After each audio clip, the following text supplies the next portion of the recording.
छत्रपती संभाजीनगर नांदेड महामार्गावरून एक अत्यंत भीषण अपघाताची बातमी समोर येते। सेलू तालुक्यातील गणेशपूर फाट्याजवळ रविवारी दुपारी 2च्या सुमारास खासगी मिनी बस आणि कारची समोरासमोर जोरदार धडक झाली। या भीषण अपघातात कारमधील एकाच कुटुंबातील पती पत्नी आणि 8 वर्षाच्या चिमुरड्याचा जागीच मृत्यू झालाय।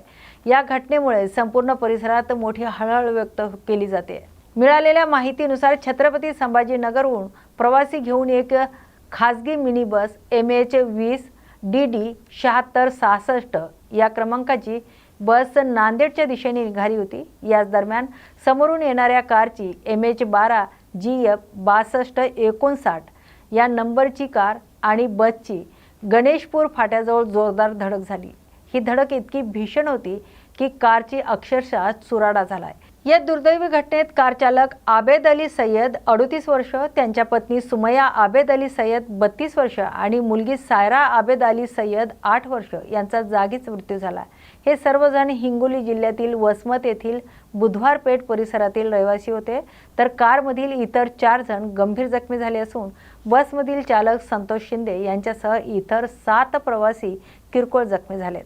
अपघातांची माहिती मिळताच सहाय्यक पोलीस निरीक्षक मुंजाजी दळवे आणि त्यांच्या पथकाने घटनास्थळी धाव घेतली। जखमींना तातडीने मंठा आणि जिंतूर येथील रुग्णालयात दाखल करण्यात आले।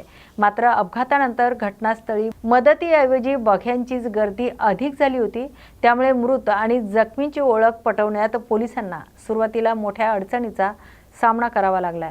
अखेर नातेवाईक घटनास्थळी पोहोचल्यानंतर मृतांची ओळख पटली। या अपघातानंतर महामार्गावरील वाहतूक काही काळ विस्कळीत झाली, जी पोलिसांनी आता सुरळीत केली आहे। तर एका छोट्या चुकीमुळे किंवा वेगाच्या मर्यादेमुळे एका हसत खेळत कुटुंबाचा अंत झालाय। महामार्गावरील वाढते अपघात आता चिंतेचा विषय बनत चालले आहे।